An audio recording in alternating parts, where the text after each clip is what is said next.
এই যুবকেরা কয়েকদিন পরে 1 জানুয়ারি আসছে 31 ডে, ওই রাতকে কেন্দ্র করে দুনিয়া একশন নারীরা তারা গান বাজনা মদ জুয়া গেজা এমনকি ওই রাত্রি হাজারো নয় অনেক নারীর ইজ্জত প্রসদিদা পর্যন্ত নষ্ট হয়ে যায়।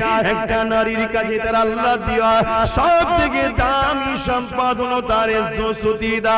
ওই সতীদা থাকে এইরকম বিশেষ বিশেষ দিন আছে, এই দিনে তিনি নষ্ট করে দেয়। এ আমার কওমের ছেলে মেয়েরা শুনে রেখে দাও, 31 দিন বানানো প্রতিটা উম্মতে মুহাম্মাদির জন্য হারাম হারাম হারাম।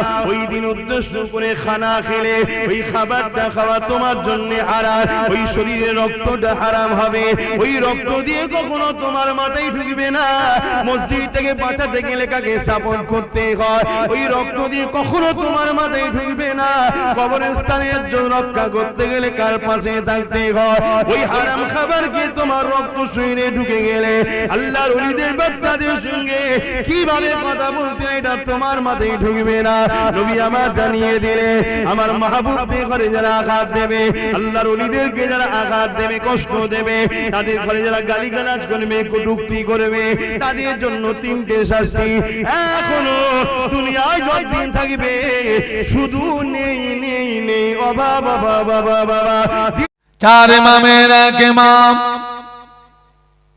ইমামে আযম আবু হানিফা রাহমাতুল্লাহ আলাইহি হুজুর একদিন রাস্তা দিয়ে হেঁটে যাচ্ছিলেন, হুজুরের নজরে পড়ে গেল রাস্তার কিনারায় 9 থেকে 10 বছরের একটা বাচ্চা দাঁড়িয়ে দাঁড়িয়ে কাঁদে। 4 ইমামের এক ইমাম ইমামে আযম আবু হানিফা রাহমাতুল্লাহ আলাইহি গুটি গুটি পায়ে ওই বাচ্চাটা নিকটস্থ হয়ে বললেন, বাবা ছেলে কাঁদো কেন, কি হয়েছে তোমার, কিসের জন্য তুমি কাঁদো?